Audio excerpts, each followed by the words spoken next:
মুজাম্মিল একাডেমিলৈ আপোনালোক আটাইকে স্বাগতম জনাই আজিৰ ভিডিঅ' আৰম্ভ কৰিছো। আজিৰ ভিডিঅ'ত আছে ৰাষ্ট্ৰীয় আৰু ৰাজ্যিক উৎসৱ, বিভিন্ন জাতি জনগোষ্ঠীৰ সাজপাৰ, উৎসৱ পাৰ্বণ আদিৰ বিষয়ে ইয়াতে এই ভিডিঅ'ত আলোচনা কৰিছো। জনগোষ্ঠীৰ পোচাক আৰু উৎসৱ। পোচাক আৰু জনগোষ্ঠী। দখনা বড়ো মহিলাসকলৰ সাজ হয়। আৰনাই বড়ো জনগোষ্ঠীৰ আদৰৰ আৰু সন্মানৰ প্ৰতীক, এক ধৰণৰ গামোচা হয়। ৰিগু ৰিজামভাই ডিমাচা মহিলাসকলৰ সাজ এবিধ। ৰিচা ডিমাচাসকলে পৰিধান কৰা এবিধ বস্ত্ৰ, এক ধৰণৰ গামোচা। ছয় আং কাৰ্বি বয়সস্থ পুৰুষসকলৰ সাজ। ছয় ই কাৰ্বি যুৱকসকলৰ সাজ। ৰিকং কাৰ্বি পুৰুষসকল ব্যৱহাৰ কৰা কৌপিন হয় এবিধ। পিনি কাৰ্বি মহিলা আৰু যুৱতীয়ে মেখেলাৰ দৰে কঁকালত পিন্ধা বস্ত্ৰ। পহ কাৰ্বিসকলে পৰিধান কৰা এবিধ বস্ত্ৰ, এক ধৰণৰ গামোচা।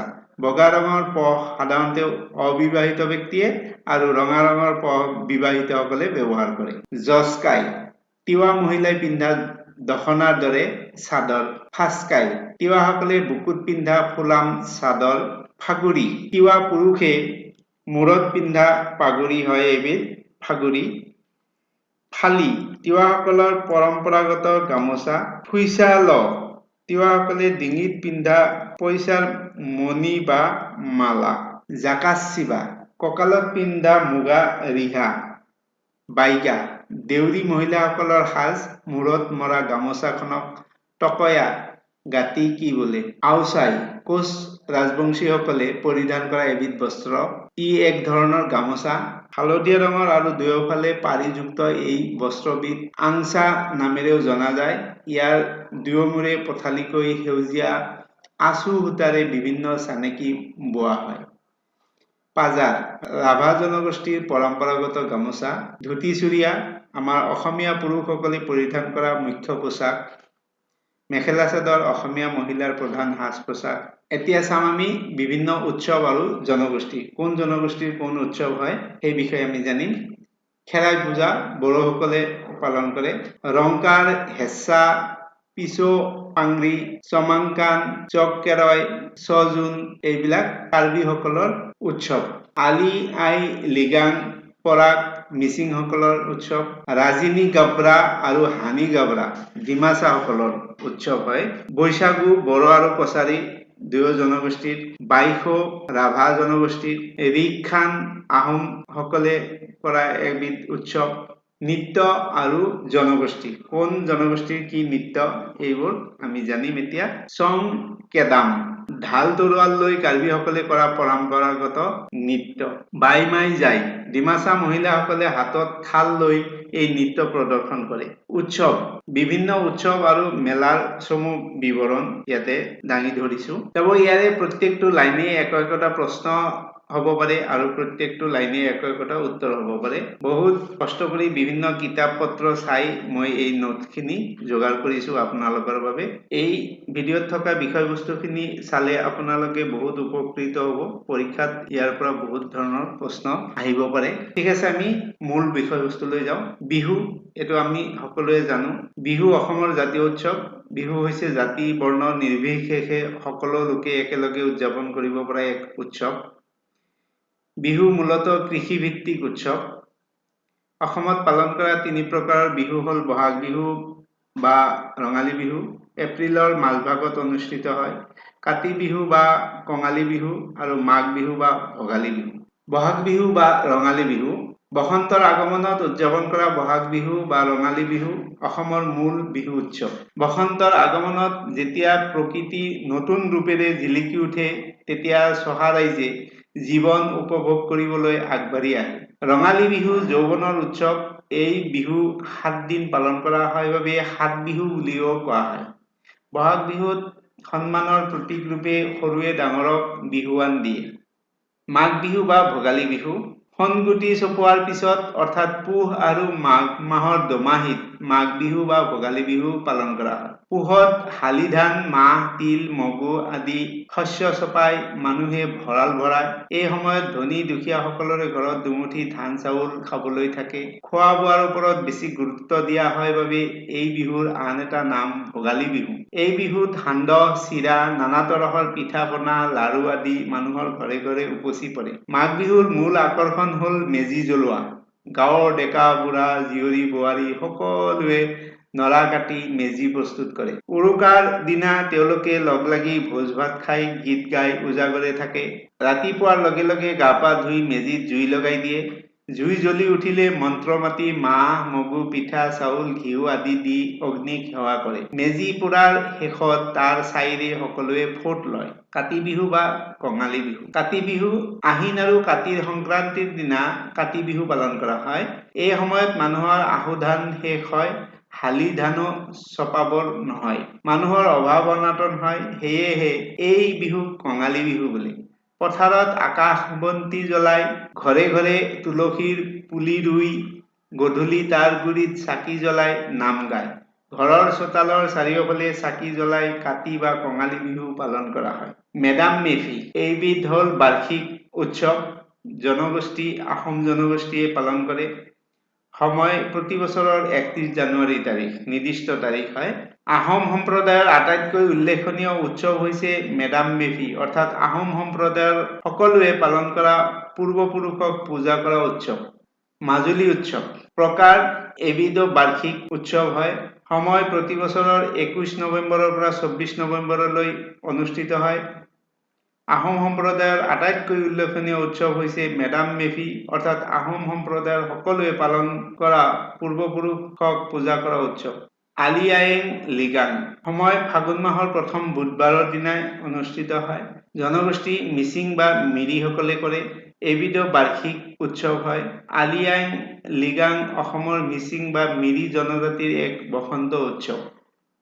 এই উৎসৱক শস্য বা কঠীয়া সিঁচাৰ আৰম্ভণি উৎসৱ বুলিও কোৱা হয়। প্ৰথম অৱস্থাত ফাগুন, চ'ত বা বহাগ মাহৰ কোনো এটা দিনত এই উৎসৱ পালন কৰিছিল যদিও 1956 চনত মিচিংসকলৰ বৃহত্তম আৰ্থ-সামাজিক অনুষ্ঠান বানে কেবাঙে তেতিয়াৰ নাম আছিল নানে কেবাং।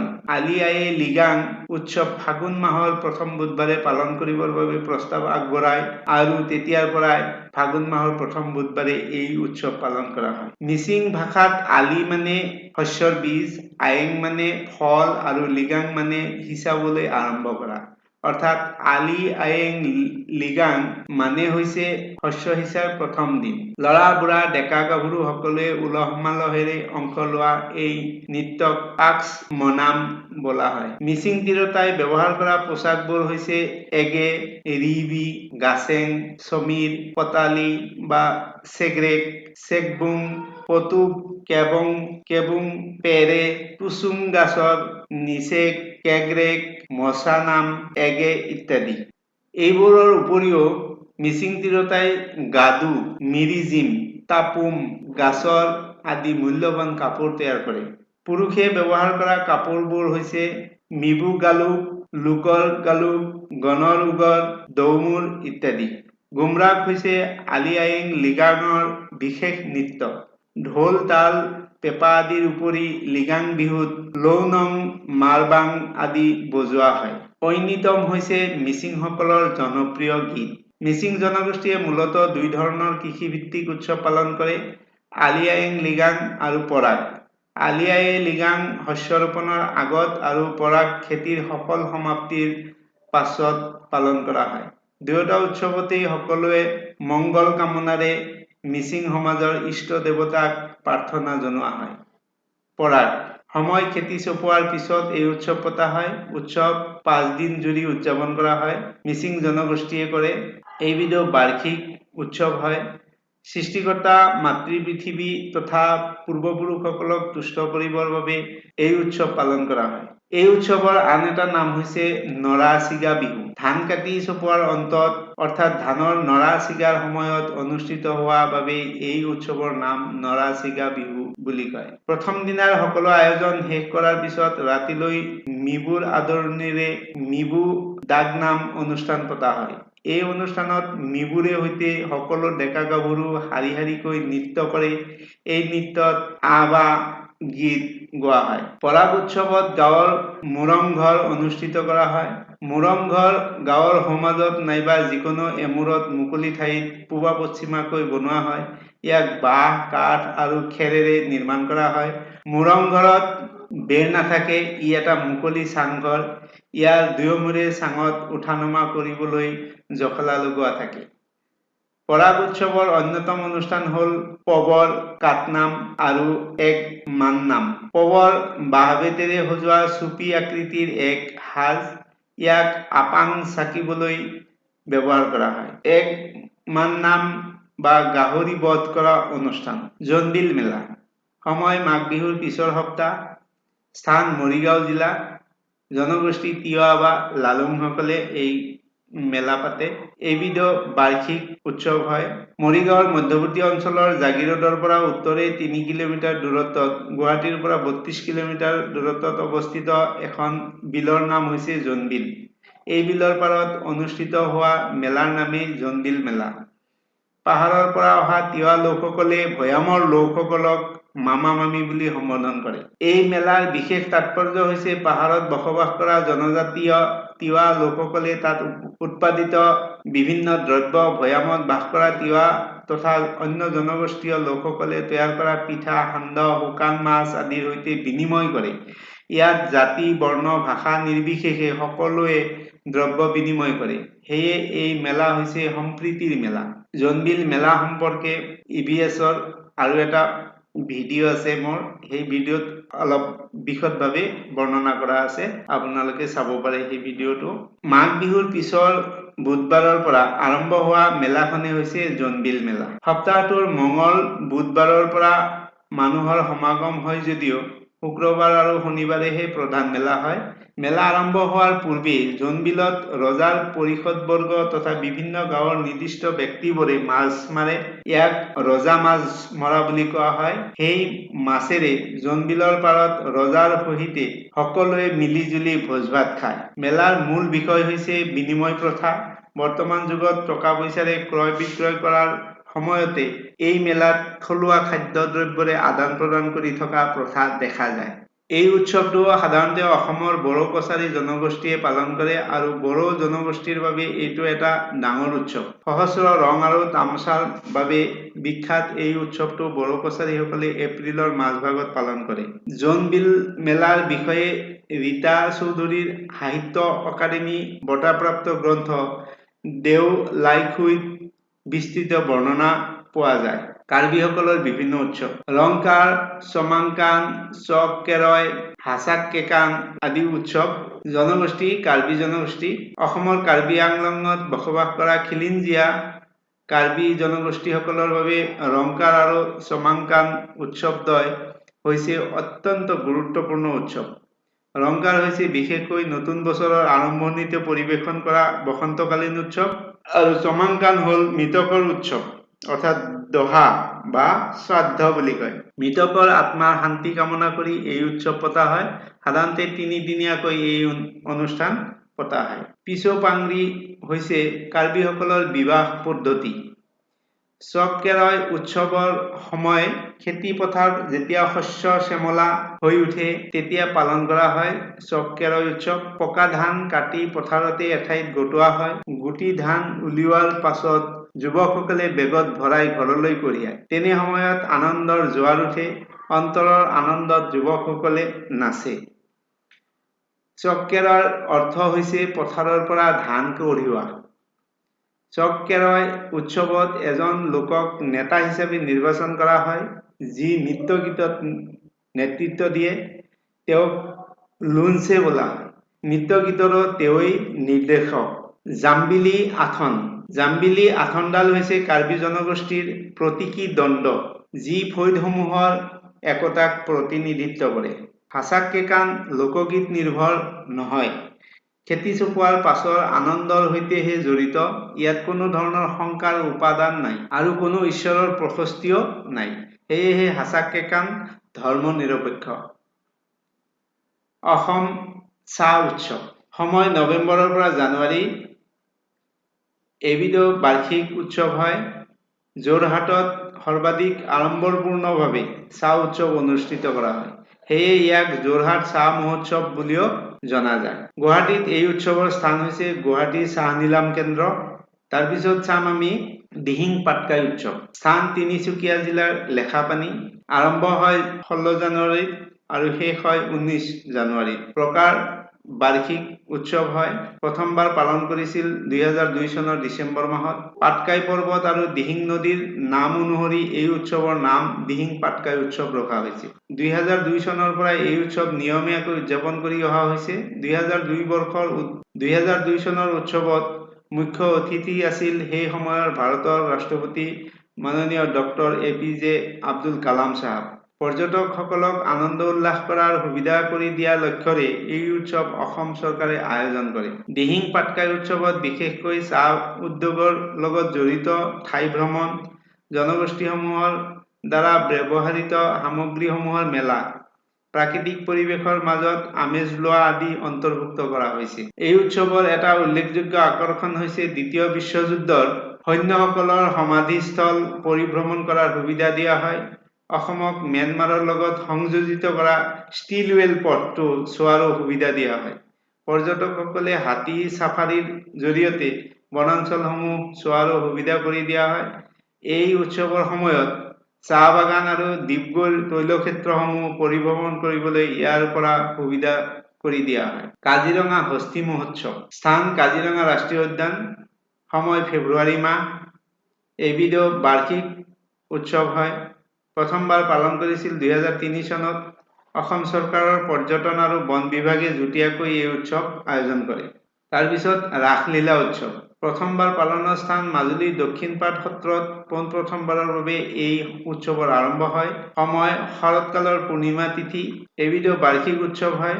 কাতি আঘোণ মাহৰ পূৰ্ণিমা তিথিত আয়োজন কৰা ৰাসলীলা হৈছে বাৰ্ষিক মহোৎসৱ। কৰম পূজা। জনগোষ্ঠী চাহ জনগোষ্ঠী। ই এক কৃষিভিত্তিক পূজা। সময় ভাদ আহিন আৰু আঘোণ মাহত কৰম পূজা পালন কৰা হয়। কৰবাত 3 দিন, কৰবাত 5 দিন আৰু কৰবাত 7 দিন ধৰি এই পূজা পালন কৰা হয়। ভাদ মাহৰ শুক্লা একাদশী তিথিত উদযাপন কৰা কৰম পূজাক জীতিয়া কৰম বোলে। প্ৰকাৰ অসমত কৰম পৰ্ব বা কৰম পূজা বছৰৰ 3টা সময়ত আয়োজন কৰা হয়। কৰম পূজাৰ জাৱা জোগোৱা নামৰ অনুষ্ঠানটোৱে আটাইতকৈ আৱশ্যকীয় আৰু শ্ৰেষ্ঠ অনুষ্ঠান বুলি গণ্য কৰা হয়। ইয়াত মুখ্যতঃ গাভৰুসকলে আগভাগ লয়। এওঁলোকক কৰমতি আখ্যা দিয়া হয়। টুচু পূজা। এইটোকো মহহ বুলি কয়। চাহ জনগোষ্ঠীসকলে পালন কৰে। সময় পুহ আৰু মাঘ মাহৰ সংক্ৰান্তিৰ দিনা পালন কৰা হয়। পুহ মাহত আৰম্ভ হোৱা বাবে এই পৰ্বক পৌৰ পৰব বুলিও কোৱা হয়। চাহ জনগোষ্ঠীসকলে টুচুক এগৰাকী শস্যৰ দেৱী ৰূপে পূজা কৰে। এই পূজা ব্ৰাহ্মণ পূজাৰীবিহীন। ফাকুৱা বা হোলী বা দৌল উৎসৱ। এবিধ বাৰ্ষিক উৎসৱ হয়। সময় ফাগুন মাহৰ পূৰ্ণিমা তিথিত দৌল হলে 4 দিনীয়াকৈ বা 5 দিনীয়াকৈ আৰু চ'ত মাহৰ পূৰ্ণিমা তিথিত দৌল হলে 3 দিনীয়াকৈ পালন কৰা হয়। এই উৎসৱ 3 দিনীয়া, 4 দিনীয়া বা 5 দিনীয়াকৈ অনুষ্ঠিত কৰা হয়। 4 দিনীয়া বা 5 দিনীয়া দৌলক ডেকা দৌল আৰু 3 দিনীয়া দৌলক বুঢ়া দৌল বোলা হয়। ফাকুৱা বা হোলী এক সৰ্বভাৰতীয় উৎসৱ। ৰাজস্থানত চোং নামৰ বাদ্যযন্ত্ৰ বজাই নৃত্য গীত পৰিৱেশন কৰি হোলী পালন কৰা হয়। উত্তৰ ভাৰতৰ ব্ৰজধামত ইয়াক হোলী, পশ্চিমবংগত দৌল যাত্ৰা আৰু অসমত দৌল উৎসৱ বুলি কোৱা হয়। হিন্দুসকলৰ আৰাধ্য দেৱতা শ্ৰীকৃষ্ণ বা বিষ্ণুৰ উদ্দেশ্য কৰি এই উৎসৱ পালন কৰা হয়। হোলী গীত বা গানবোৰ বৰপেটা দৌল উৎসৱৰ সাংস্কৃতিক ঐতিহ্যৰ এক অনন্য সাহিত্য আৰু সংগীতৰ অৱদান। দৌল উৎসৱৰ শেষ দিনা বাঁহ ভঙা এক অন্যতম আকৰ্ষণীয় অংগ। দৌল উৎসৱৰ শেষৰ দিনটোত চহৰখন গোলাপী ৰঙেৰে ৰঙীন হৈ যায়, যিটো নিজেই এক শোভনীয় দৃশ্য হৈ পৰে। অম্বুবাচী মেলা। সময় জুন মাহ। এবিধ বাৰ্ষিক মেলা হয়। কামাখ্যা মন্দিৰৰ ই এক অতি গুৰুত্বপূৰ্ণ অনুষ্ঠান। অম্বুবাচীৰ সময়ত আহাৰৰ 7ম দিনটোৰ পৰা 10ম দিনটোলৈ সকলো মন্দিৰৰ দুৱাৰ বন্ধ কৰি ৰখা হয়। ইয়াৰ দ্বাদশ দিনটোত আনুষ্ঠানিকভাৱে মন্দিৰৰ দুৱাৰ খুলি দিয়া হয় আৰু মন্দিৰৰ চৌহদত সেইদিনাই এক বিশাল মেলাৰ আয়োজন কৰা হয়। অম্বুবাচী মেলা সম্পৰ্কে আৰু বহুত কথা আছে, কিন্তু এইখিনিয়ে মই ইয়াতে দাঙি ধৰিছো। বাৰে চহৰীয়া ভাওনা জামুগুৰি হাট শোণিতপুৰত এই ভাওনা হয়। সময় জুন মাহ।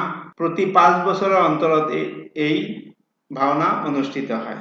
বাৰে মানে অনেক আৰু চহৰীয়া মানে ৰাইজ, গতিকে অনেক গাঁৱৰ ৰাইজ একগোট হৈ যি ভাওনা উদযাপন কৰে সেয়াই বাৰে চহৰীয়া ভাওনা। প্ৰায় 213 বছৰ ধৰি এই অঞ্চলৰ ঐতিহ্য বহন কৰি আহিছে।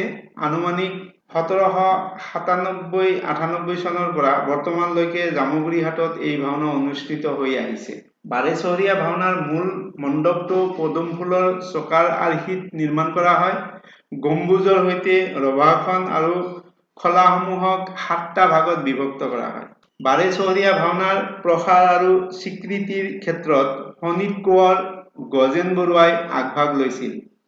ভাওনা হৈছে মহাপুৰুষ শ্ৰীমন্ত শংকৰদেৱৰ দ্বাৰা সৃষ্ট অসমৰ নৱবৈষ্ণৱ সংস্কৃতিৰ পৰম্পৰাগত নাট্য উৎসৱ।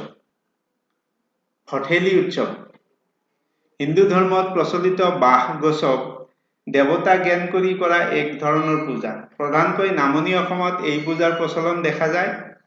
বহাগ বিহুক কেন্দ্ৰ কৰি অসমত বাঁহ গছক পূজা কৰাকেই ভঠেলি উৎসৱ বুলি জনা যায়। বহাগ বিহুক কেন্দ্ৰ কৰি অসমত বাঁহ গছক কৰা পূজাকেই ভঠেলি উৎসৱ বুলি জনা যায়। বিশেষকৈ নামনি অসমৰ কামৰূপ, নলবাৰী আৰু বাক্সা জিলাত বহাগ মাহত এই উৎসৱ ধুমধামেৰে পালন কৰা হয়।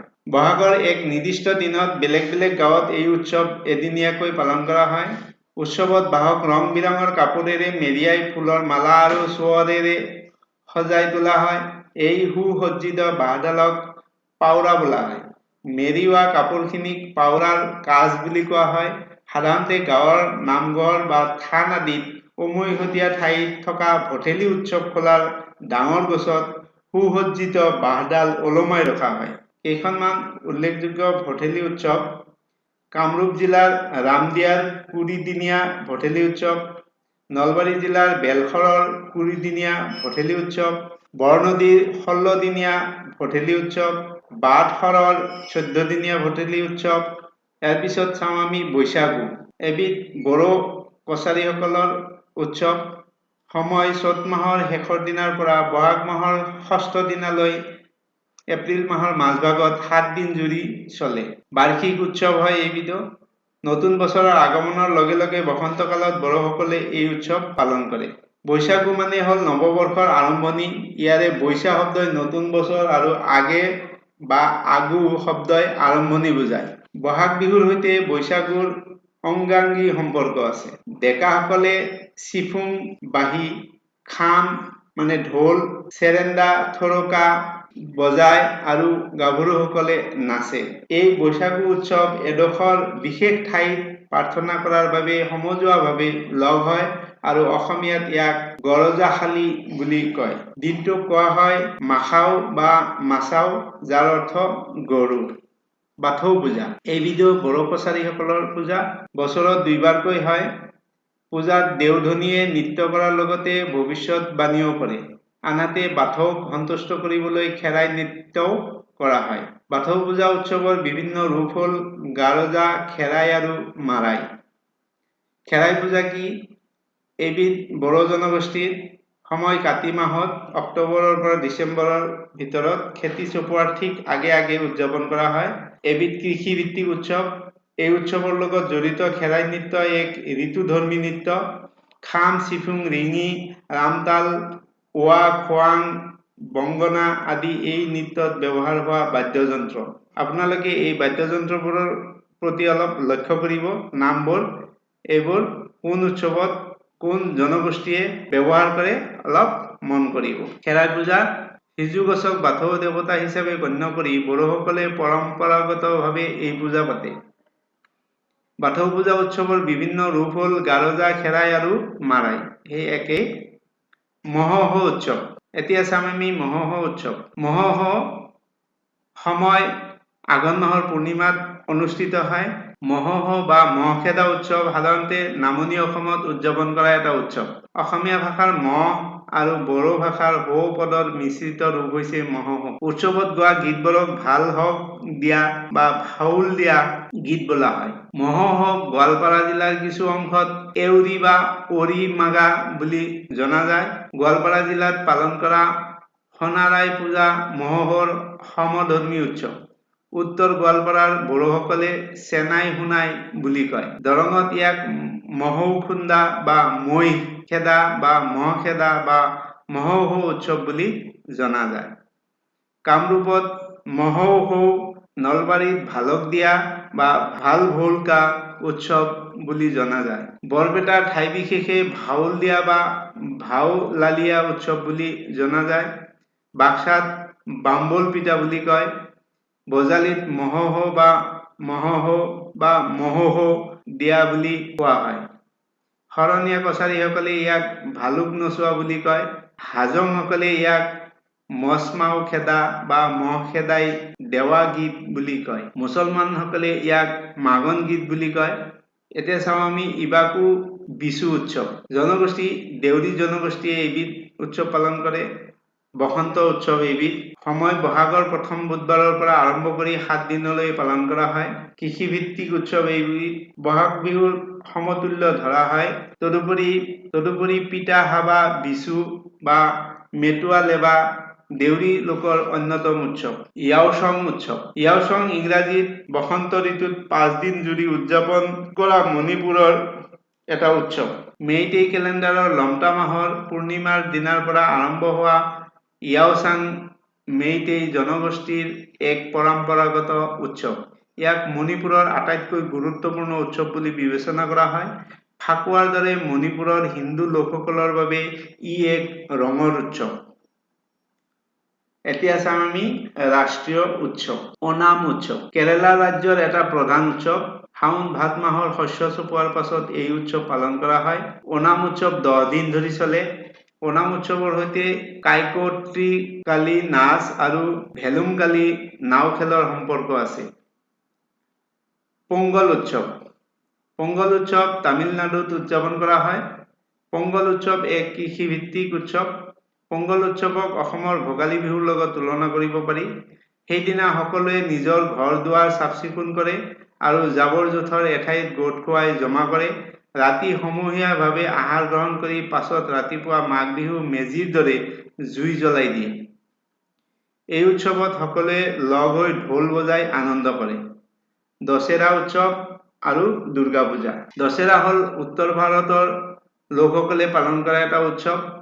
ৰামলংকা জয়ত উল্লাসিত হৈ উৎসৱ হিচাপে দশেৰা পালন কৰা হয়। এই উৎসৱত ৰামলীলা প্ৰদৰ্শন কৰা হয়। দশেৰা উৎসৱ পালন কৰাৰ সময়ত পূব ভাৰতত দুৰ্গা পূজা পালন কৰা হয়। শৰৎকালত এই দুটা উৎসৱ পালন কৰা হয়। বিজয়া দশমীৰ দিনা দুৰ্গাৰ প্ৰতিমা নদীত বিসৰ্জন দিয়া হয়। ছট পূজা। ছট পূজা বিহাৰ আৰু উত্তৰ প্ৰদেশত উৎসৱ হিচাপে পালন কৰে। ছট পূজা মূলতঃ সূৰ্য পূজা। আজিকালি অসমতো হিন্দীভাষী লোকসকলে এই উৎসৱ পালন কৰে। মহিলাসকলে এই পূজাত মুখ্য ভূমিকা পালন কৰে। ঈদ উৎসৱ।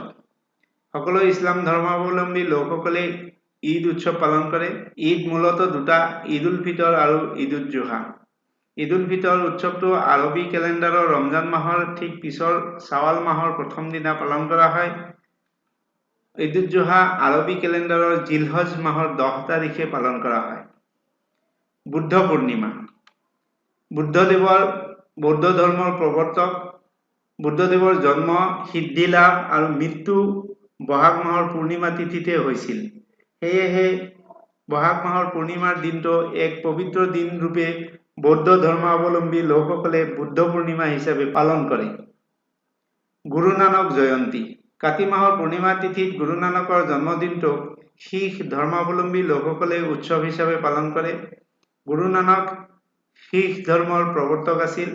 সেইদিনা শিখ ধৰ্মৰ লোকসকলে শোভাযাত্ৰা কৰি গুৰুৰ নাম কীৰ্তন কৰে। বৰদিন। বৰদিন হ'ল খ্ৰীষ্টান ধৰ্মাৱলম্বী লোকসকলে পালন কৰা এটা উৎসৱ।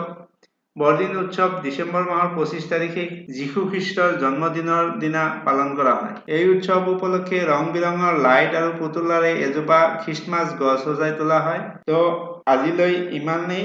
আশা কৰোঁ আপোনালোকৰ ভিডিঅ'টো চাই ভাল লাগিছে আৰু জনা নজনা বহুতখিনি বস্তু চালে। ইয়াৰ পৰা আপোনালোকৰ পৰীক্ষাত আহিবলগীয়া সম্ভাৱ্য প্ৰশ্নবোৰ আপোনালোকে বনাব আৰু সেইবোৰ অধ্যয়ন কৰিব। আজিলৈ এৰিছো। ভিডিঅ'টো চোৱাৰ বাবে আপোনালোকক বহুত বহুত ধন্যবাদ জ্ঞাপন কৰিছো।